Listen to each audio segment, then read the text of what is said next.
Keba Kacha anin Keba Kamara. Baraka bake programme fela na ko tenge ka programme mi Keba Kacha alla ni television ta ni jama fanan kana fe radio bumato na luntan la bon ka docteur Lamine Dramé mi yalan ko aliyo jibela anda be fintla radio fananto luntan sabanja ko programme ko no comme programme mamme bake Keba Kacha luntan sabanja mo may Ahmad Fatilti comme nga interview ñinte jamfala bake ate mela bake mbaji ni kala kumadantan na kabra botinan ministre ala mo jama kumadama alfota bara barna ministre ala fanan ay congress ke GMC mbaji ni kala wo fanan ani masa kunda dola teria be nyaadi la hankabi bari iko wato do bije boka budlato bara hakilo taraje wala badi yani teria o beka taraje la anin ay muna xame gambia e anin kujama ne kujama na la takol belo drong alse munya demanding ning may Ahmad Fatiya Duma Keba Kacha ni kono aldal badi ma Keba Kamara baraka bake e wato minta pour invite jangana ni Kacha Kamara kunda baraka bake baraka bake mba commence na minna wala na dindi yani karamo may Fatiya ko minta may Fatiya mo banku diwna di me wuluta sate me ka fa kerwa na koy kono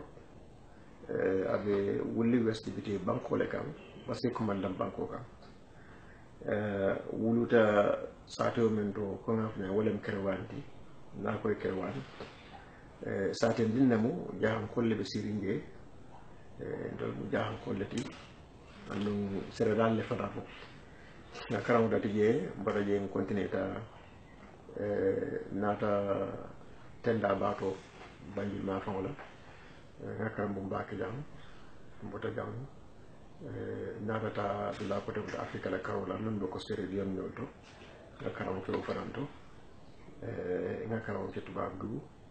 ani ka fada men fana e Tanzania la banda karam na wala to fo nganna loya ya makamo so je mbota woto nata sa itam gambe banko kam yen dundi loya ka fofana kono karo 2002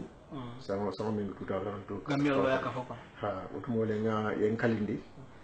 pour nga loya na fo dum gambe banko kan nga do ko dete wala inin loya dawo 2011 atul ale campaign ke nyola ale ku jamala ke nyoka akamunta politiko dawo mo je loya dawo mun alfaldi fo sorta lafta ku kelen ne sabatindi loya dawo mu bandalan ko lati kon defana mu bandalan ko tiname loya dawo dol bandalan ko nga jubele ko kabrin be karawla nga jele ko takuma tama seri betala katu abota bolon ko abota je bolon ko do kardal man siya bake wato la men be place do fanani man siya bake sako men be loya yala nga jele ko banku din kendela mu atata tarambulol silol menna faye nyaatata sodo ay hormo sodo banko kam nim fana ngawo karang bulato silo noma tumado fana sifoda da min diatande folo akita alpha kendati me tama sedi betolo di banko kam do fana si karam men do pour ngake mo kendo fulanyam kabrin bota karandula nata ngalo ya na fota ngakliyo ke dunda do ko kono la akita moti men ya lonko ni jube do ko kono koy muna alfalati kadu meda loya yala si karang ikotola ni ko to karang nyalong do ko kata nyale kadu dinne woni na day yekke ba taraje e kasile ye ko to karang pour il financer la ferol long ici londo lo staram bulolong e la filo scolaire ngalo ya daje bo nyale kabri nata loya la akata loya alfati ngako to karang ngala daje kabito jube do ko kono pour financer bulo no député numéro national assembly mo bije ni be siri la parti to ani ma so de o kan no nyadile akamta GMC mo parti to yalon ko farmansata mol yalon saka wulli ma fa basa ma fa ngamela ko be mo so la dem yalon ko be nanje ay tabiye député bu moto munat nañu mankeno to nyalam yalo politiko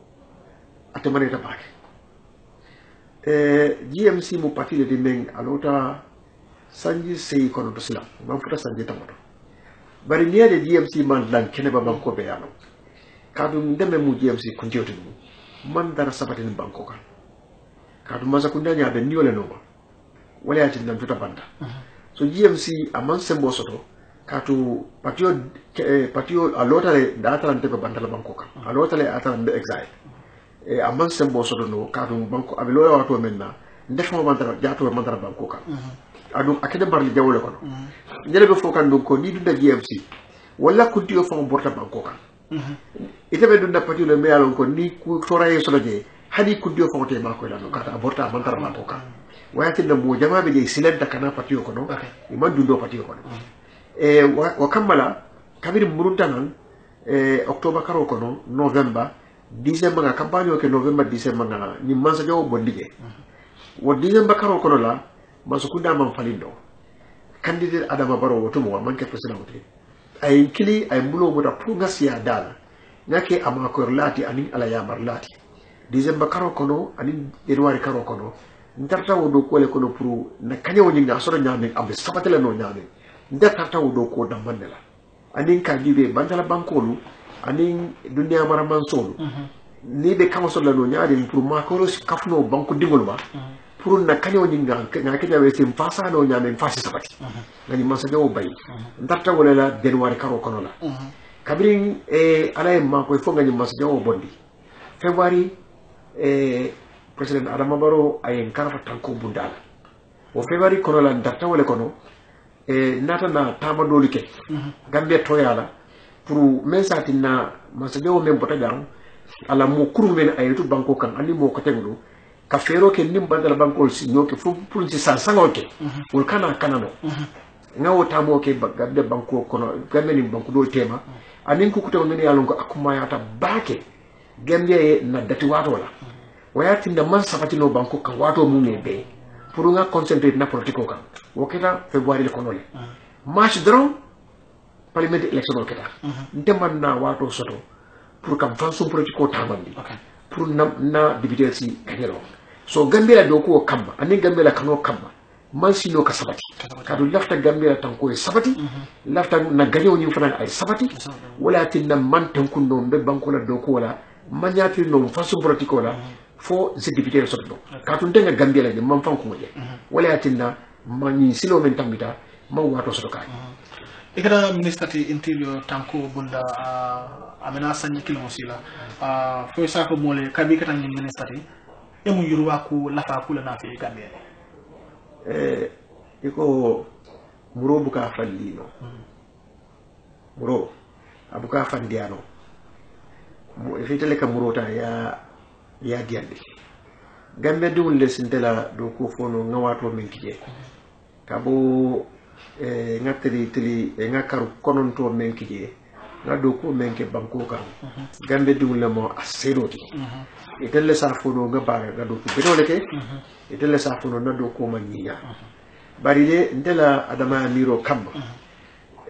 president adama baro en karafa place bunda men wala tankoti ngata mandi anyamale nduntel jikoto nga place ni fale na jikoto kadu kabinda ta banko ala tanko be jigari baake president men bota jam ala mo kurungulu wala be janjande banko kan ani doran kurungul yoleta e mabo ani mo falal wala be kan banko kan kabinda ta wato be daga fero ke kaje ko kufula le besoto ye bor banko kan findi banko kan note ni ragle tanko ye tembe ha ye bulalu akoma ye bula masukunda akoma andung alala ma ko kan o sabati tale folo o mo kurugul nga wolle muta kabri ngi muta lu wala silo kan ani lu wala sembo kan ngi samba kiti bonto ben kete yanko ba baji nyolti ani mo ko to min yalon ko tan mo fa lalati to le ka mo yemandi folo kabri nga ni mo kurugul ngi kilin tombo banko la tanko bay sabati to demandi katu wolle fam banko la tanko jigalati kabiri ngela baruma mo kurum barumal bondi ngi kilin muta ngi seti ngi samadula kilin adaba do sini dino folo flanjango dulal men yalon ko wolle lafta banko la tanko jigala pour futti o dum banko ka no dulal famde ko ani wo mo kurum kaje ko fitna wulid lalu alim men lafta gambe farala fulati e kana o fero so do ngawo fanan man ko ka beye wol fanan na ila sembo ngo fana dampang ala ma ko kan ngo ninga medum kendo la do ko kan ngo dampang kati fitno fana sabri taw nyaali kati de tanko sabri no banko kan ning mo kurungulu men yalon ko wolle ka tanko jiga ni ma wol marako ye muta ye bondi mo kendo kono la itare famma fulan jango men yalon ko wolle pareta fitno ni jamfa dara la banko kan yoro fana tanko okay fo ning ku fulo yake sabanjango hani dino kabirin ala kila sallallahu alaihi wasallam ya londi sera wala nata aya bampu pour kadino sabatin banko fana sera wala loi nim banko man tama loi la mon ma loi horma kado de sabat la banko kan ka men dieta me bole kala fo faltiya denga ko no sida wato menna loi gam banko la sera wa anyanta horma la anyanta tamande la numbra do selo normal anin bundal men yalon ko wolle be marlin dan kola men kata police olti na immigration le fen ko tewlo wol fanan la bundal be jari ne amam bambang kadum sanyi mon nim fula president me yalon ko o president ko me yalon ka bota jang ayo nim bundal londi le pour ka armadul yankan kata kabinte tata al taba ya ga fali pour ye gabbedul horoba yalon ko ila taba ya ni luwale ta tal no ni bamba ni ngi sebben tuyandi nata ne ma ko jorangol to me yalon ko isula kala ko kira do ko ngamenke banko la karola wala karola anin immigration la karo meli ko kadum gembe ko anin ka findi lu ndamol men kadum gembe ko anin ndam men ka findi nyanta non nako jumalle benan lu ndela na banko kan ikadun nyaadile ni na reka ikamun kulle ken na banko kan ikatara dulalle dula jumalle to o mu kibaro de meyana ko mata baake ni lafta banko la tanko sabatindila fo masakunda e kibarol tanya anin kibarol dinya fana sabatindi ngaw sulo fana lo nga sa hadi ngaw budal fana sen tiyande wala intelligence collection e nata na ku ko fananke min ya lon ko asido ko sone na bulula wala mu gambe diya kayto sede ya kayto kadu jimbanko kan masakunda be bota jam gambe dul la gambe diya aya basande gambe diya basantale masakunda do be bota jam gambe lan sarolu ay nyamo nati ka afuta gambe la sahol kono kanda gambe dia pasam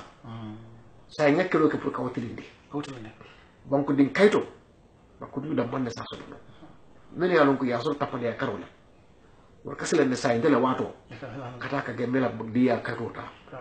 katu gambe la saro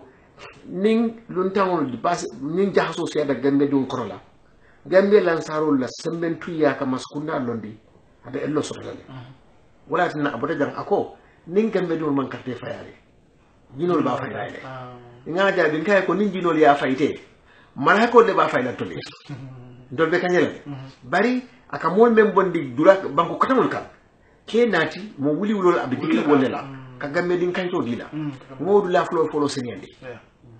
ka senni ka du banko dia kayto mu sede ya kayto reti kayto le mealon ko mo nyanda ye wara ko kono la ngo sabatinde kaje ko fana wulmu retri fana mu tanko la karoleti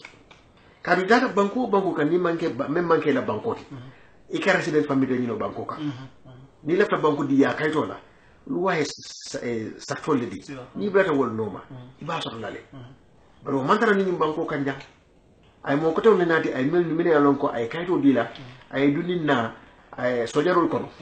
wo ibe kuriya kala ay dudita polisol kono ale da immigration kono wolle be timbali ake kanu gambe diwla kadu imahani badi mfango soro nyimbanko kanda imantara hina kanu mbang molla wolle ka kato fa da jamaatu tari okay e komit etano wolle mitin jama soto kabri ibe tanko bunda ministre yala ni mo sojere le bi yalla ko lunta wolle ina taka kayro de tanko mo sabatende yamira nyunu inyanda tarla jam fo wati dantan fo sa intenti yamira inya sain gambe e fan soto tanko fanna nyunu nyanda tala e ko big data ka dun dolle e kila ki ko yana yamba koy manne fay kawri dara fanan e ila taro jam lu ale ya sindi katu afrika la tiji banko lu mbita banko tandi lulu banko tandi woro gande do banko le kono lu ale o banko o kafu fanan londi e ka fumbe ECOWAS o ECOWAS ning ay sakto le sodo ning man kawsota banko kan membe o kafo kono ko gambe bije jame ani Senegal di Mali di Nigeria ni Ghana ni banko katabol e ifanan e nyanto le mu o banko me yalon ko aketa o kafo kono pour ye ma ko rodi dani to bulu ine la banko ka ye ma ko yi ila banko se tan ko ni sabato so kay ro so do o nanto ngi dani wala bulu ko gambe la nanto la pour ye la ye ma ko wala e sida banko kan karu woro ya kuta ke masa kuda kuta di igata tara jam ko be karo be ni san kuto be korola gabira tuta karu lulu nyogo karu sabadari nyogo janding ila wato be banda janding waysi masa kuda be banko la tanko karanda abe tembo be do gaje ko fu gambe asa fan sambano kotanke ayatara mamma koro so do banko kota wala nasino banko la pour yen sembel tendi na banko la kairo sabato la ninga je ko nimba so kunda je ko tuma do burata tembo me yalo ko gambe dul sa tamadino adum banko la kairo asbarita abamban da kende ke fenda ji jala no njike ko masakunda ba fula ji sinyo banko liye alla jara masita ala barka baake tay fol ba kontina ninga be banko ya jibe ko hani bi sulatela tuma do jikita mantara masakunda ko no de num mantar diamu kam masakunda ndegola bediamu kan londo be yalon ko ngaso to mo be be masakunda ko la ka jube nyame mbati be ko nyale nan naji ko o jenya mam fali hanibi ni masakunda ya de ko hanibi nyanda sile janne jikita kata kuto be kala ha baru be lonna ni awato sutiyata masakunda bala kiskilo kala aje ko fo tuma do isi silo jang fo du nyanda tala baru kata be kala gambe masakunda tema ani men kamba koy den do ko European Union African Union ECOWAS ani United Nations ni wala be katala nga ko jube silam futata sila fatoto be sila jumale tala budu bana ba fopra ñing ko de ko data finti iko mol na rafu ko iko e ko dole do ko le ditala million jama dollars several company la bang ni ID card ko nyam passport ko kibar katul na rafu mol na rafu mun internet ro iko askeno fa wala dindai ni president Adam Barrow tema faye bondi ministre yala mala fo sita mande fono mo le o ko modi to nyaki o mu jaw ya ko mo le di kili ya ko mo le mu hasidi ya ko mo le mu jaw ya ko mo le mu politiko ko mo le mu ko mo man soto o ko mo man kulli ko mo le mu mem mam fama soto ko moji ay ba ma soto bari ama wulu halalo kono ko moji man seriya katu aman soto ntelota gambia dunia be tema ko mo aman soto andum dunia mo be dawada dunia kono isinalo yenna ko mo fanyandi kabirim bi fo dunia si wuli mo to finti la memba fala gabi ko mo mem fo ite ba bondi la no katu mem man soto wodi soto la no ko mo nyi jawole a fintindi pour kanto ko ya kanto non di politiko kono bari president Adama Barrow mo fo moye adum president Adama Barrow fanan tew fala moye kadu ko man soto ndebe nyum fala ko na tara wala soto president Adama Barrow akanante sutura na soto ay finti afo gambe di wala ko wala soto ha andu momon yalon ko ite dan kina ko wala soto afo may fati le ko le duk soto ta ma sakunda wala tinanga soto ko mo man soto folo ndedda mamma ko ndefa mamma ko mo fani yandi ndela banta diamulale e ko do me yalongo wolle adinna ko ya dinna cabinet ni ministre le nyala ka fu president Adama Barrow bedula ko nga ko do li may fatila mentara $1 million tanni worula o siata gande ko do wuli tannani fada wuli tallulu abeta o nyongole to million tallulu angale goro gambe goro million tallulu wol yebbe wol lafta business o men nara gambe banko kam million mo fa woni yaso je ala tentu muna tinay be million tallulu di lam bay fatida business o me alon ko hani million mo ita so no la folo yiko ibo ko mo be flot mo men na president Adama Barrow be sirin debe sirin ani ministre ko tego masakunda le nata na foko ko mo fanyati masakunda ya fanyandi sinyafuna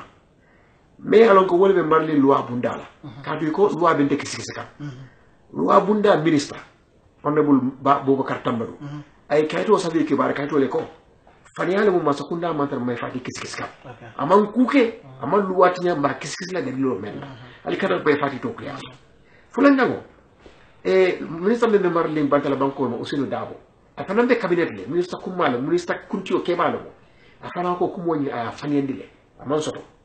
sabanya way ko mendi adun dan nimbel tema wolo ko ikane tol to kuya ka tu tolu itol mu company balleti banko tanni sey bole ko duniya kono tari adi itol kela safaro tambandi silore la ka foko itol le ministre du ko be itol toleti yala banko kan wakana ke amon so to nyaati je yaade o sabanda mo nani ndamo min fo e faniani ya jam fasiri wala fo na na muru ko tenki ko e ko mo men fo faniale mu tapale ale ba kono ndega hakotuye nimman hakotuye awa yomal kiyama itol be batala iko ngi hakatara ne ko mo ni banta jeli sila ko mo ni men ya dada ye fam faniade banta wato ma siya ke sanji sama dol yo la fako adam baro nyata ko wala ke dol ko hani banko la constitutional loi bu ko sanji lulu ale mu nakacha jannin bibe sila anite am adam baro nyata kasi fo sanji jam jannin bibe sila ko li sono ma ko katim la wato menna na sanji sama le fo sanji sama president adama baro be sila nin sanji sabo ni banda masakunda min aya kuntiya atini wol mumé be jilale gambia be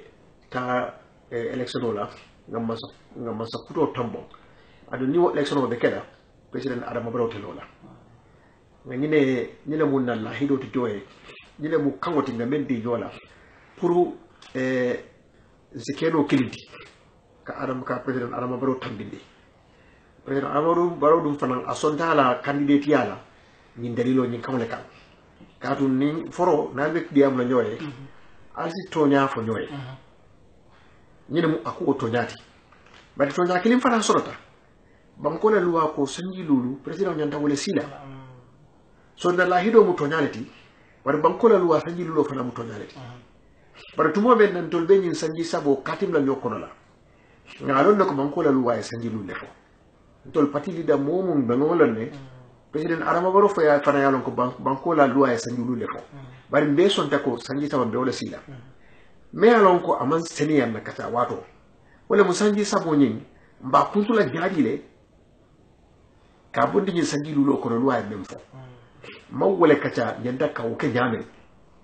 katun wato nyin sutiya dan ta be kata kala no be korontori pour ngata election wala ngani mo kuru ko bayna banko ka ngani hamo sodoko nin kanyo ke da foka pare ko le sono bera sila le nya kacha sanyi sabo nyin abe sabat la no nyamin anil luwate fo no la nyame ha ni le ba yama le ba yama wakata man na keno bari silam za fo ko vice president me alon ko atale ke da ko le sono la silantioti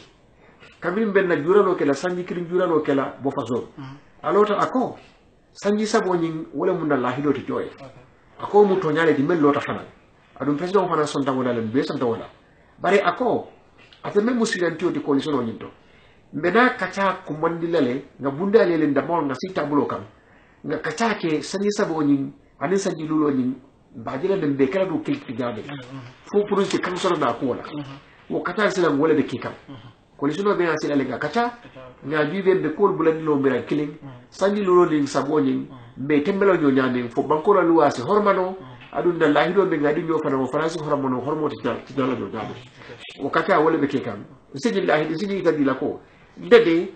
vice president be mo coalition ci antioti ay nyini kale a fonyo ay kalam tandiko ay ni hamo sodo pour coalition en bega kacha nasi oke andu to do kacha jikira ko atamela be kacha kala fosa ni sabu fosa ni lulumo ni o kacha kala wotu mo bena benna kantole be benna ko be do dekli man la fi ngafindi banta ngam fan sun kumo fo walakin dan dekko mo yijabi no la sani nin kata keta wotu mo bena jela ko kambe mo be ndati o kambe mo be katala le ngaben kankilinto jikita ko ni o siwo keta o kata keta hali bimbe kambe no la ibela sanji sabo sanji lulu ibela la kalo james to la ka president de gambia mo ko nyinka mo ndi yep yimu parti ko dioti parti lo de dalilo le kan pour lun kilin ci soto gambe do si parti o nyingo horoma nyato kayala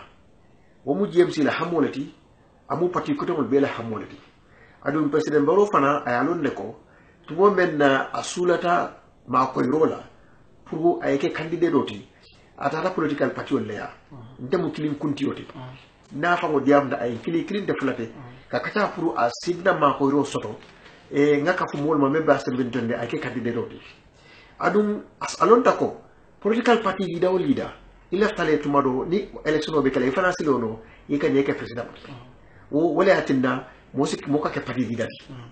anu wo dalilo kamma wo sahatan de la carola le asahata Usain Dabo la karola asahata Umar Jallo la karola asahata Ahmad Bala karola wasahata president mo bela karola andum wala saho kalo kake toñati o mo manyan na o jala ko kafo ko ibe president Barrow la masukundale sembo talaka kaatu mobe alonde ko political party lota dalilo jine kan pour yek banko jini yasoto ha way o pat coalition ya tarale o sotata ando be lori fana ando o kule de me ala ko halibi o be wada dirinde ha ibe taran sala jumal ta kan ñinen kar la bangala masakunda ñi mo jama ka fo itol malam masakunda ko to ñimbe taran sala jumal ta kan dol koy confuse tale ya min jiki dami ne manna o jeji ende masakunda ko to la ko jita sa ede man toje malam fo ibe taran sala min ta kan abete atale anu abe gamen on na fala silenso zimen kala moto no wala ñindi ko ndebe num bunda benno o taran silo seniatale kadu nga silo le farafara momo lota e silo ji gelale dara do ko bunda wo silo wo seniata len dun jikita ko gambe de wuli wo silo jele wo seniata mo be male e masukunda be tarambulo men ke kam banku diwul le mu akitilati itolle la masukunda tombo itolle sila masukunda sumanno balansola ya foko masukunda be ta kukande o amantara ta kukan o mu nyinin karolati men jabiro gambe dum damman sio dino deto dino la barka bake may Ahmed Fati ya len lun tamati ya keba kacha ha ko ma fale nyana mo jama bi jemi na ko dañu programme to be kala na la jallo ko anu fadanga be kala clear ale ko de gemba ak ayala le Paradise FM inshallah barka bake ko min yawato min ta ka fo mo leg invite la office to pour ni kacha soto na appreciate bake barka ko content da bake Allah na la